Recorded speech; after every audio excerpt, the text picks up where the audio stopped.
Aloha, I am the draft specialist, and here we are on a first impressions with, we're here at Bell's Eccentric Cafe. It is my first time here, and I was very, very happy to say that they have my all-time favorite Michigan-made beer on draft here, Roundhouse, the Imperial Red Ale. With that being said, we have quite a few to choose from. I went with the Oberon, which is the whiskey-aged Oberon, the Honey Hearted, which is the barrel-aged with honey. It's the Honey Hearted, it's the Imperial Honey Two-Hearted. They're Oktoberfest, and then of course I had to get the Roundhouse. Beforehand, I had the Damson Plum Crisp Saison. It was the homebrewers number one pick. It was the homebrewers competition Bell's staff number one pick. So congratulations to the homebrewer. I'm sorry I didn't catch your name, but it was a delicious beer. Surprisingly a butt kicker of a Saison. Stone fruit was very subtle. I got more of a tannin wine finish than I did anything. The yeast was also not as pronounced as most Saisons, but you're also getting close to, 3% more ABV in this Saison. So I highly recommend coming down to the Eccentric Cafe. It's the only place you will find that beer. In the meantime, let's get down to business. Here is the Oberon. It is the whiskey barrel aged Oberon. Now, this one is, and I'm going to apologize first and foremost, we did just eat lunch. I had a lot of vinegar, so it's going to probably beat up my tongue a little bit, but this one comes in, I do believe, we're looking at, pardon me, I'm going to look actually. Oberon was 8.3% ABV, which the Oberon normally comes in not nearly as high. I would say about 5.5% or so, but you still get that real citrusy from it, and it's more of a corn sweetness, if that makes any sense, like a corn syrup sweetness rather than the blown out sweetness of like sugar water or a roasted malt. This is more of a subtle whiskey.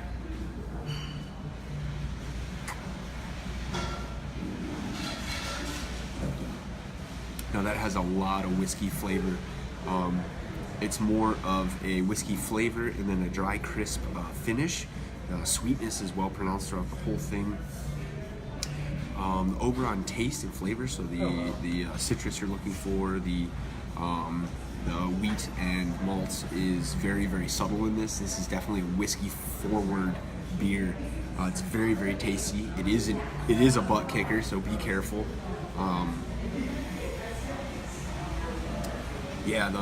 The malt and the hops definitely take a backseat to the whiskey barrel all the way, but the whiskey is not like a camphorous burn. You're not getting that the whiskey kick or whatever you get from drinking a shot of whiskey.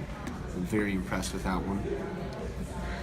The next one is the Honey Hearted. This is the Imperial version of a Honey Two-Hearted, from the way I understand it. And it definitely has a very malt liquor sweetness. That's definitely malt liquor smell to it. The honey definitely adds a really complex note to that. And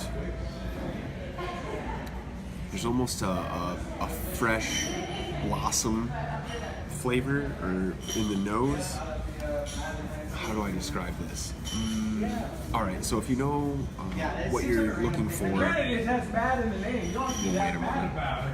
If you know what you're looking for in a good honey, usually go with clover, because clover has a great sweetness and its own distinct smell. This has its own distinct smell. I can't pinpoint what flower it is. I almost want to say honeysuckle, but it is very, very surprising. I have had this one before, but never on draft, so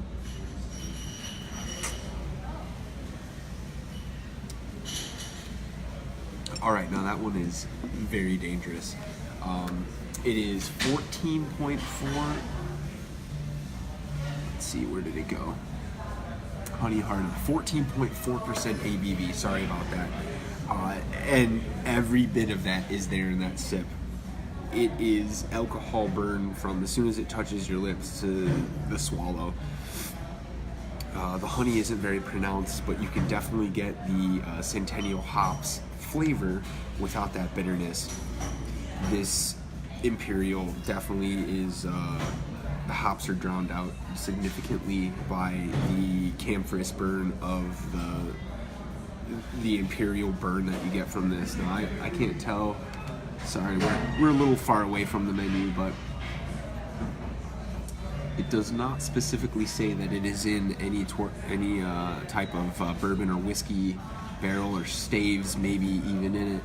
But they definitely beefed up. I mean, it's twice the ABV of a two-hearted. So this is, I mean, if you look at the color, it's reminiscent of a two-hearted.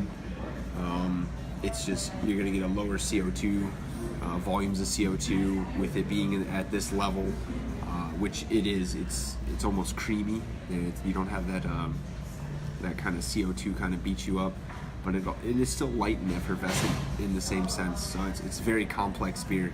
Highly recommend it. Make sure you eat something while you have that. The next one is Bell's version of Oktoberfest, which I have never had before.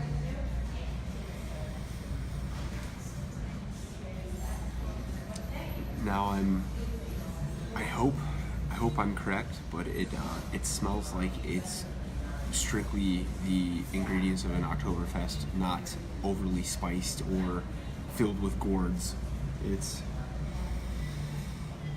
I get a real dominant malt, real subtle German hops. So the hops are not very pronounced, but that lager yeast is very well pronounced. Smells amazing.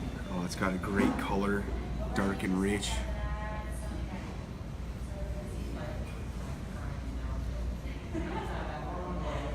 Now that is a very easy to drink Oktoberfest. It comes in at 5.5% ABV. It's light, it's crisp, it's something you can have more than one of. It's not one of those Oktoberfests where you get a ton of spice or sweetness or, like I said, that gourd flavor that seems to come out this time of year. Very, very impressed with their Oktoberfest. It's that first sip puts it easily in my top 5, maybe even higher, depending. I'll definitely be looking for that. It is kind of from what we heard today, it's a little bit of a late player for the Oktoberfest scene, but that's intentional. It's because they don't want to flood the market early with one of their products. They want to put out a established quality and consistent product. So that was really impressive to hear today as well. And then finally, Roundhouse, which I have never had on draft before, and Rave and Associates distribution. I blame them mostly because I asked for it a lot when I ran the bar. And I say that jokingly because they always showed up with really, really good beer, so I could never have a big complaint. But that is an IRA all the way. That is a hoppy red at 7.9%, I do believe. It's perfect, just below 8%, so I'd say it's like a light butt kicker, but it will still do the job. This is, I mean, you can look at the color right there, a deep auburn color, still very clear. It's good clarity. They do not filter their beer outside of cold crashing it, which is excellent. That means you're getting added flavor. We are blessed in America to have real beer. We do not have to pasteurize our beer out here. So really, really proud of that. I hope anyone who is not from America gets a chance to come here and taste what real beer should taste like. And here it goes, on draft.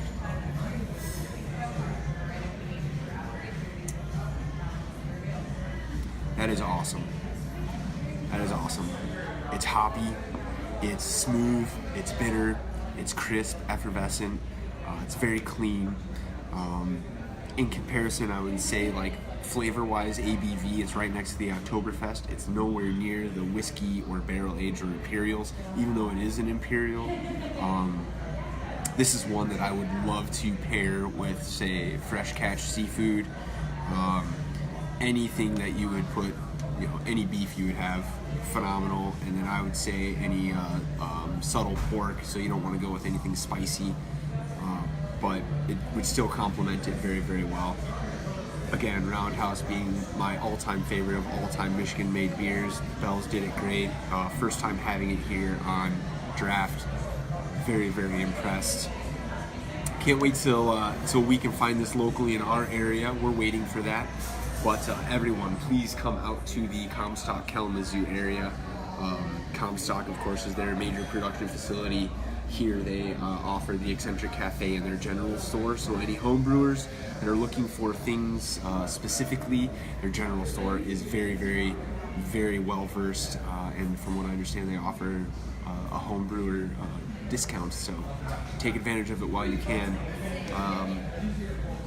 We enjoyed some delicious beers here and some delicious food. There's no real way to put tastes and smells into word, but you get the opportunity to take their tour, their barrel age. Once you walk into their barrel age room, it just hits you of whiskey bourbon sweetness.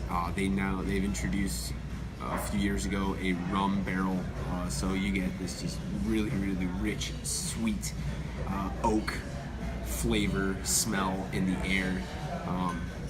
Being a malt fan myself, they have barley and malt everywhere in the facility because it's just overstocked. So every time we turned the corner, it was a new smell and amazing. We even went into their hop cooler, kept it 36 degrees, and there were some like 10 plus different styles of hops, and I could not tell you which one I was smelling, but I loved every moment of it. So by all means, ask for Michael or Shelly in the tour services, and they will definitely help you along the way out here at the Eccentric Cafe. Make sure you pay attention to all of the eccentric history and all the like, and maybe you can tell which one the Oberon mask came from for the Oberon sign.